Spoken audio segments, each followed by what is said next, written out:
बिस्मिल्लाहिर्रहमानिर्रहीम। Welcome to E test academy and E test YouTube channel. Viewers, आज की इस वीडियो में आपके साथ IBS सखर 20 जनवरी 2023 पेपर का पार्ट 2 डिस्कस करेंगे। इस वीडियो लेक्चर से पहले पार्ट 1 ऑलरेडी हम डिस्कस कर चुके हैं। इस वीडियो की डिस्क्रिप्शन में लिंक मौजूद है, उस लिंक पर क्लिक करके IBS सखर 20 जनवरी 2023 पेपर का पार्ट 1 आप देख सकेंगे। इसके अलावा उसी लिंक से आपको IBS सखर के तमाम करंट एंड पास पेपर्स मिल जाएंगे, जो कि मुकम्मल डिटेल के साथ हलशुदा पेपर्स हैं। चलते हैं और रिमेनिंग क्वेश्चंस को स्टार्ट करते हैं। क्वेश्चन नंबर 26 है। 25 MCQs आपको पार्ट 1 में मिलेंगे। वीवर्स, यहाँ पर नोट कर लें, पेपर में आने वाला जो क्वेश्चन था वो सिर्फ इतना था। ये जो आपके सामने बॉक्स के अंदर शो किया गया है, ये जो शॉर्ट डिटेल है, ये पेपर का हिस्सा नहीं थी। ये शॉर्ट डिटेल में ऐसे क्वेश्चंस हम आपको प्रोवाइड करेंगे जो साबका पेपर्स में बार बार रिपीट हो रहे हैं और बार बार पेपर्स में दोहराए गए हैं। इन इंपॉर्टेंट क्वेश्चंस को लाजमी तैयार करें। ऊपर वाले मेन क्वेश्चन के साथ शॉर्ट डिटेल लाजमी तैयार करें, क्योंकि ये शॉर्ट डिटेल आने वाले पेपर्स में आपके लिए इंतहाई अहम साबित होगी। इस वीडियो में जितने भी क्वेश्चन हम डिस्कस करेंगे आपके साथ, वो इसी तरह मुकम्मल वजाहत के साथ डिस्कस करेंगे। क्वेश्चन नंबर 26 है। Sputnik 1 was the first man-made spacecraft which was launched on October 4, 1957 by। Viewers, ये स्पुतनिक 1 एक मैन मेड स्पेसक्राफ्ट था जिसे 4 अक्टूबर 1957 में रशिया ने लॉन्च किया। रशिया को पहले सोवियत यूनियन कहा जाता था, अब सोवियत यूनियन का नाम जो है वो रशिया है। रशिया कह लें या सोवियत यूनियन कह लें, एक ही बात है। स्पुतनिक 1 जो है ये एक आर्टिफिशियल सैटेलाइट था। इसका डायामीटर स्पुतनिक 1 का 58 सेंटीमीटर था। बहुत से पेपर्स में इसका डायामीटर पूछा गया है। बहुत से पेपर्स में जो इस सैटेलाइट के ऊपर एरियल था, एंटीना था, उसकी लंबाई पूछी गई है। बहुत से पेपर्स में इसका साइज डिफरेंट वेज से ये क्वेश्चन रिपीट हुआ है। तमाम के तमाम आपको बताए जा रहे हैं, नोट कर लें। स्पुतनिक 1 एक आर्टिफिशियल सैटेलाइट था। इसका डायामीटर 58 सेंटीमीटर था और इसका जो एंटीना था वो 2.4 से 2.9 मीटर्स लंबा था। ये एक बास्केटबॉल साइज का एक सैटेलाइट था और इस सैटेलाइट को जब खला में भेजा गया, खला में भेजने के 3 हफ्ते के बाद पहला जो सिग्नल था वो इसने जमीन पर भेजा। याद रखें, इसमें जो बैटरीज यूज की गई थी इस स्पुतनिक 1 सैटेलाइट में, वो जिंक बैटरीज इस्तेमाल की गई थी। Question number 27, which one among the following is not an example of pneumatic system. Viewers, यहाँ पर कार ब्रेक जो है ये न्यूमेटिक सिस्टम की एग्जांपल नहीं है। Spray gun, bicycle pump, vacuum cleaner, ये तीनों न्यूमेटिक सिस्टम की एग्जांपल्स हैं। कार ब्रेक इंक्लूडेड नहीं है। सबसे पहले तो आपको ये पता हो कि न्यूमेटिक सिस्टम होता क्या है। न्यूमेटिक सिस्टम जो है ये कंप्रेस्ड एयर के लिए इस्तेमाल होता है। जब आप बाइक में, कार में, साइकिल में हवा भरते हैं तो जो आप हवा भरने के लिए मशीनरी यूज करते हैं, उस मशीनरी में तमाम का तमाम जो सिस्टम है वो न्यूमेटिक सिस्टम है। बहुत से पेपर्स में न्यूमेटिक सिस्टम की एग्जांपल्स रिपीट हुई हैं। न्यूमेटिक सिस्टम्स में spray gun, bicycle pump, vacuum cleaner, trains की जो एयर ब्रेक्स होती हैं वो भी इसकी एग्जांपल्स हैं। एयर कंप्रेसर है, डेंटल ड्रिल है। अगर आपने कभी किसी डेंटिस्ट के क्लिनिक को विजिट किया है तो वहां पर भी ये एयर कंप्रेसर सिस्टम इस्तेमाल किया जाता है। Question number 28. Sir Syed Ahmad Khan was a son of the noble family and was born on 17 October 1817 in। Sir Syed Ahmad Khan का ताल्लुक एक मुअज़्ज़ज़ घराने से था। आप 17 अक्टूबर 1817 को दिल्ली में पैदा हुए। वीवर्स, यहाँ पर नोट कर लें, बहुत से पेपर्स में सर सैयद अहमद खान की तारीख़ पैदाइश और बहुत से पेपर में इनकी तारीख़ वफ़ात पूछी गई है, वो भी इसके साथ साथ याद करें। और इसके साथ साथ आपको ये भी पता होना चाहिए कि सर सैयद अहमद खान का असल नाम क्या था और इन्हें किस नाम से पुकारा जाता था। सर सैयद अहमद खान 17 अक्टूबर 1817 को दिल्ली में पैदा हुए और 27 मार्च 1898 को अलीगढ़ इंडिया में वफात पाई। सर सैयद अहमद खान का असल नाम सैयद अहमद तकवी था। इन्हें खान बहादुर के नाम से भी पुकारा जाता था। Question number 29, who presided very famous session of All India Muslim League at Allahabad in 1930। 1930 में इलाहाबाद में जो ऑल इंडिया मुस्लिम लीग का जलसा हुआ था, सेशन हुआ था, उसकी सदारत किसने की? वीवर, ये जो जलसा हुआ था इलाहाबाद में, इसकी सदारत सर सैयद अहमद खान ने की थी। इलाहाबाद या इलाहाबाद, कुछ लोग इसे इलाहाबाद कहते हैं, कुछ इसे इलाहाबाद कहते हैं। ये एक सिटी का नाम है जो इंडिया में है। ये सिटी नेम जो है ये अब चेंज कर दिया गया है। 2018 में इलाहाबाद नाम को तब्दील करके प्रयागराज रख दिया गया था, ये इसका नया नाम है। इसके अलावा ये जो सेशन था इलाहाबाद में हुआ, ये खुतबा इलाहाबाद के नाम से मशहूर है। ये सेशन, ये जलसा 30 दिसंबर 1930 को मुनक्किद हुआ और इसकी सदारत अल्लामा मोहम्मद इकबाल ने की। और इस जलसे में अल्लामा मोहम्मद इकबाल को ऑल इंडिया मुस्लिम लीग का प्रेसिडेंट मुंतखब किया गया। इसी जलसे में अल्लामा मोहम्मद इकबाल ने टू नेशंस थ्योरी, दो कौमी नजरिया पेश किया। Question number 30, a unit of pressure equal to 1 newton per square metre is known as. Viewers यहाँ पर ऑप्शन बी पास्कल सही जवाब है। बेसिकली ये जो ऊपर क्वेश्चन है, ये जो स्टेटमेंट है, ये पास्कल की डेफिनेशन है।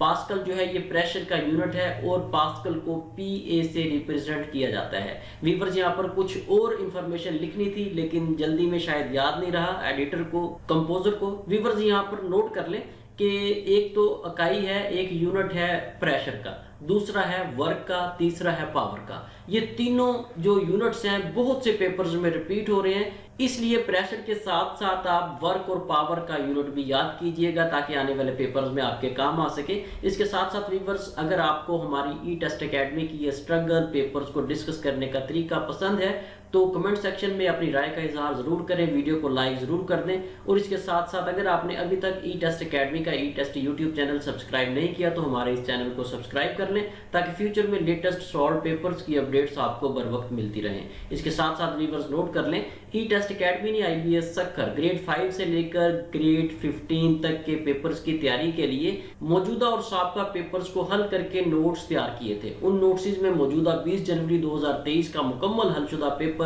मुकम्मल तफसील के साथ शामिल कर दिया गया है। अगर आप up to date IBS Sukkur grade 5 से लेकर 15 के लिए नोट्स हासिल करना चाहते हैं तो ई टेस्ट एकेडमी के ऑफिशियल व्हाट्सएप कॉन्टैक्ट नंबर पर राब्ता करें और घर बैठे ये नोट्स बजरिया डाक मंगवाएं। आपके सामने ई टेस्ट एकेडमी का ऑफिशियल व्हाट्सएप कॉन्टैक्ट नंबर और ई टेस्ट एकेडमी की वेबसाइट का एड्रेस दर्ज है। Question number 31. If the sides of a right triangle have length x minus 3, x plus 1 and x plus 5, then x is equal to 15. यहाँ पर option ए सही जवाब है। Question number 32. Who was Prophet Yusuf अलैहिस्सलाम's father? Yusuf अलैहिस्सलाम के वालिद का नाम याकूब अलैहिस्सलाम था। यहाँ पर ऑप्शन डी सही जवाब है। Question number 33. Which of the following is an example of hard copy output device? Hard copy output device जो है वो इसमें प्रिंटर है। ऑप्शन ए यहाँ पर सही जवाब है। Question number 34. Which of the following is an example of permanent storage device? Viewers यहाँ पर हार्ड डिस्क जो है ये परमानेंट स्टोरेज डिवाइस है। रैम, SD रैम या डी रैम ये ऐसी स्टोरेज डिवाइसेस हैं जो टेम्परेरी हैं। जैसे ही लाइट जाती है, जैसे ही आप सिस्टम को पावर ऑफ करते हैं तो ये तमाम मेमोरी जो है ये ख़त्म हो जाती है। सिर्फ हार्ड डिस्क ऐसी स्टोरेज डिवाइस है जो कि एक परमानेंट स्टोरेज डिवाइस कहलाती है। Question number 35. Which of the following is an example of processing device? यहाँ पर प्रोसेसर जो है ये प्रोसेसिंग डिवाइस के तौर पर सही जवाब दिया गया है। वीवर्स यहाँ पर नोट कर लें, अगर आप ये तमाम सवालात हमारी ई टेस्ट वेबसाइट पर रीड आउट करना चाहते हैं तो उन तमाम कैंडिडेट्स के लिए जिन्हें वेबसाइट से तैयारी करने में मज़ा आता है, जो वेबसाइट से तैयारी करना चाहते हैं, उन लोगों की आसानी के लिए ये तमाम का तमाम डाटा हमने ई टेस्ट वेबसाइट पर भी रख दिया है। ई टेस्ट वेबसाइट को विजिट करने का तरीकाकार सिंपल है। आपने गूगल में जाना है, वहाँ पर ई टेस्ट लिख कर सर्च करनी है। आपके सामने पहले नंबर पर हमारी ई टेस्ट वेबसाइट आएगी, इसे ओपन करें और किसी भी पेपर की, किसी भी इम्तिहान की तैयारी बिल्कुल फ्री ऑफ कॉस्ट करें। ई टेस्ट वेबसाइट को विजिट करने से पहले जहन में बिठा लें, ई टेस्ट वेबसाइट पर आपको सिर्फ और सिर्फ करंट एंड पास्ट पेपर्स मिलेंगे। करंट एंड पास्ट पेपर्स के अलावा किसी किस्म का डाटा आपको हमारी ई टेस्ट वेबसाइट पर नहीं मिलेगा। Question number 36. In MS Word 2016, we create documents and our document consists of one or many dash. Viewers यहाँ पर पेजेस सही जवाब है। MS Office 2016 में आपको एक से ज़्यादा पेजेस भी मिल सकते हैं। इसके अलावा बहुत से पेपर्स में MS Word की एक्सटेंशन पूछी गई है। MS Word की जो एक्सटेंशन है वो .doc है। ये जो शॉर्ट डिटेल में लिखी हुई है ये मोस्ट इंपॉर्टेंट है। 99% पेपर्स में ये क्वेश्चन, ये शॉर्ट डिटेल वाली स्टेटमेंट रिपीट हुई है, ये ज़हन में रखिएगा। और इसके साथ साथ एक्सेल और पावर पॉइंट्स की जो एक्सटेंशंस हैं वो भी याद कर लें, वो भी कई पेपर्स में रिपीट हो रही हैं। Question number 37. In MS Word 2016, we use dash to keep track of changes made to a particular document. यहाँ पर ऑप्शन सी ट्रैक चेंजेस सही जवाब है। अगर आप व्यूअर्स इस तमाम प्रोसीजर को, ये जो ऊपर स्टेटमेंट दी गई है, ट्रैक चेंजेस को इंप्लीमेंट करना चाहते हैं तो इसके लिए आप जो मेन टूल बार है वहां पर रिव्यू के ऑप्शन में जाएंगे, रिव्यू के टैब में जाएंगे, वहां पर आपको ट्रैक चेंजेस का ऑप्शन कमांड मिल जाएगी। Question number 38. In MS Excel 2016 is used to easily spot trends and pattern in your data using bars, colors and icons to visually highlight the important values. यहाँ पर conditional formatting सही जवाब आएगा। Weaver ये जो conditional formatting जो है इसके बारे में थोड़ा सा नोट कर लें। अगर आपको कंडीशनल फॉर्मेटिंग का पता है तो तब ही आप इस क्वेश्चन को सॉल्व कर सकेंगे। ये एमएस एक्सेल का एक फंक्शन है जो कि यूजर को इजाजत देता है, यूजर को एक फैसिलिटी देता है कि वो कुछ सेल्स जो हैं जो उसने सेलेक्ट किए हुए हैं उन्हें अपनी मुतलका रिक्वायरमेंट के मुताबिक वो डिस्प्ले कर सकता है। ये कंडीशनल फॉर्मेटिंग कहलाता है। Question number 39. In MS Word 2016, dash is used to refer specific places such as sections, tables and figures in your document. यहाँ पर क्रॉस रेफरेंस सही जवाब है, ऑप्शन सी यहाँ पर सही जवाब है। अगर आप क्रॉस रेफरेंस का ऑप्शन यूज करना चाहते हैं तो आप मेन मेन्यू में टूल बार में आप जाएं, वहां पर इंसर्ट का जो टैब है वहां पर आपको क्रॉस रेफरेंस का ऑप्शन मिल जाएगा।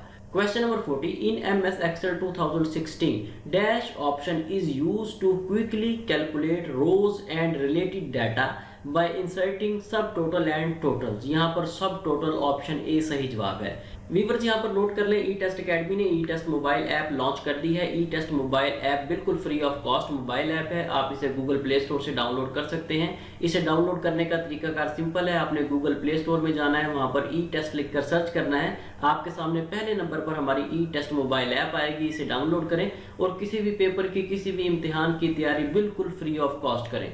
आपसे सिर्फ हमारी यही रिक्वेस्ट है, जैसे ही आप हमारी ई टेस्ट मोबाइल ऐप को डाउनलोड किया करें, हमारी इस ऐप को 5 स्टार रेटिंग जरूर दिया करें। Question number 41. In MS Excel 2016 dash function is used to return the number of days between two dates based on a 360 day year. यहाँ पर option B days 360 small bracket start and close, ये command यहाँ पर use की जाएगी। Question number 42. In MS Excel 2016 dash function is used to return the number code point corresponding to the first character of the text। यहाँ पर option D Unicode small bracket start and जो है ये सही जवाब है। ऑप्शन डी यहाँ पर करेक्ट आंसर है। याद रखें कहीं पर भी यूनिकोड अगर यूज होगा तो उसे यू से डिस्प्ले किया जाएगा। Question number 43. This is to inform you that. Viewers यहाँ पर आपने सूटेबल आंसर जो है लगाकर खाली जगह कंप्लीट करनी है और फिक्रे को आपने कंप्लीट करना है। यहाँ पर ऑप्शन ए आएगा you have been selected for the post you applied for. ये आपको मुतला किया जाता है कि आपको इस ओहदे के लिए मुंतखब किया गया है जिसके लिए आपने एप्लीकेशन या दरखास्त दी थी। Question number 44.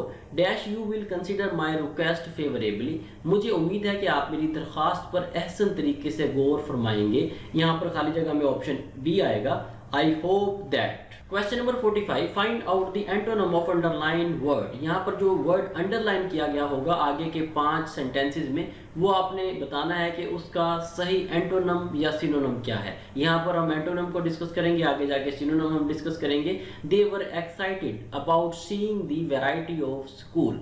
व्यूअर्स यहाँ पर जो एक्साइटेड है ये बहुत ज्यादा पुरजोश होने के जुमर में इस्तेमाल होगा और इसका जो उलट है वो ऑप्शन बी है अनइंटरेस्टेड एंड कोल्ड। दिलचस्पी का मुजाहरा ना करना, गैर दिलचस्पी का मुजाहरा करना और सर्द रवि का मुजाहरा करना। ऑप्शन बी यहाँ पर सही जवाब कहलाएगा। व्यूअर्स यहाँ पर नोट कर लें, अगर आप किसी भी इम्तिहान की तैयारी कर रहे हैं तो उसके लिए ज़रूरी है कि रोज़ाना की बुनियाद पर खुद को अप टू डेट लाजमी रखें। अगर आप खुद को रोज़ाना की बुनियाद पर अप टू डेट रखेंगे तो आप किसी भी पेपर को, किसी भी इंटरव्यू को आसानी से पास कर सकेंगे, आसानी से क्रैक कर सकेंगे। आपके सामने ई टेस्ट अकेडमी के सोशल प्लेटफॉर्म्स के लिंक मौजूद है जिनमें ई टेस्ट फेसबुक पेज, ई टेस्ट इंस्टाग्राम, ई टेस्ट ट्विटर है। इन तमाम को आप लाइक और फॉलो करके रोज़ाना की बुनियाद पर खुद को अप टू डेट रख सकेंगे। इसके अलावा जितने भी सोशल मीडियाज हैं आजकल जिनमें टिकटॉक है, लाइकी है, स्नैक वीडियोस वगैरह हैं, उन तमाम पर भी ई टेस्ट अकेडमी के ई टेस्ट के नाम से अकाउंट्स मौजूद हैं। उनको भी आप लाइक और फॉलो करके वहां से भी आप खुद को अप टू डेट रख सकते हैं। Question number 46. यहाँ पर आप सिनोनिम को फाइंड आउट करेंगे। मुतरादिफ अल्फाज आपने ढूंढने हैं। हमारे पास सेंटेंस है sovereignty over the entire universe belongs to Allah almighty alone. पूरी कायनात पर हाकमियत सिर्फ अल्लाह ताला की है। वीवर्स यहाँ पर ऑप्शन बी जो है वो सही सिनोनिम है। The state of being a country with freedom to govern itself. यहाँ पर ऑप्शन बी सही जवाब कहलाएगा। क्वेश्चन नंबर 47, यहाँ पर भी आप सिनोनिम मुतरादिफ अल्फाज को ढूंढेंगे। At night traffic police often wear jackets with reflectors. रात के वक्त ट्रैफिक पुलिस अक्सर रिफ्लेक्टर वाली जैकेटें पहनती है। यहाँ पर वियर जो है यानी कि पहनना, इसका आपने सिनोनिम बताना है, वो है option C put on. Put on का मतलब है किसी चीज को किसी चीज के ऊपर डाल देना, किसी चीज को किसी चीज से ढांप देना। ये वेयर के सिनोनिम के तौर पर यहाँ पर इस्तेमाल हो सकता है। क्वेश्चन नंबर 48, यहाँ पर भी आप सिनोनिम मुतरादिफ अल्फाज ढूंढेंगे। इट इज गुड आइडिया, ये अच्छा ख्याल है। आइडिया जो है इसका मुतरादिफ, इसका सिनोनिम ऑप्शन ए होगा थॉट। थॉट का मतलब है सोच। क्वेश्चन नंबर 49, यहाँ पर हमारे पास सेंटेंस है right from the times immemorial enforcement of law has remained indispensable. Viewers यहाँ पर जो इमेमोरियल है इसका मतलब है कदीम, पुराना, बहुत ज्यादा पुराना। इसका जो सिनोनिम होगा वो ऑप्शन सी होगा बियॉन्ड ह्यूमन मेमोरी, इंसानी यादाश्त से बाहर, यानी कि कोई ऐसी चीज जिसे इंसानी यादाश्त में रखना बहुत मुश्किल हो। क्वेश्चन नंबर 50, यहाँ पर आप सिनोनिम फाइंड आउट करेंगे क्विकली का। She quickly got up from the bench, वो जल्दी से बेंच से उठी। क्विकली का मतलब है जल्दी से, और इसका जो सूटेबल सिनोनिम मुतरादिफ होगा वो ऑप्शन ए होगा फास्ट। क्विकली का मतलब है जल्दी से, फास्ट का मतलब है तेज। इसके साथ ही व्यूअर्स हमें इजाजत दें। इंशाल्लाह नेक्स्ट वीडियो में IBS सखर 20 जनवरी 2023 पेपर के पार्ट 3 के साथ दोबारा हाजिर होंगे, और पार्ट 3 को भी हम इसी तरह मुकम्मल वजाहत के साथ आपके साथ डिस्कस करेंगे, ताकि मौजूदा पेपर के साथ साथ आने वाले जितने भी पेपर्स हैं, जब भी पेपर्स आए IBS सखर के, तो हमारी ये वीडियोस आपके लिए इंतहाई मुफीद साबित हों। इसके साथ ही व्यूअर्स हमें इजाजत दें। इंशाल्लाह नेक्स्ट वीडियो में IBS सखर 20 जनवरी 2023 पेपर के पार्ट 3 के साथ दोबारा हाजिर होंगे। अल्लाह हाफिज।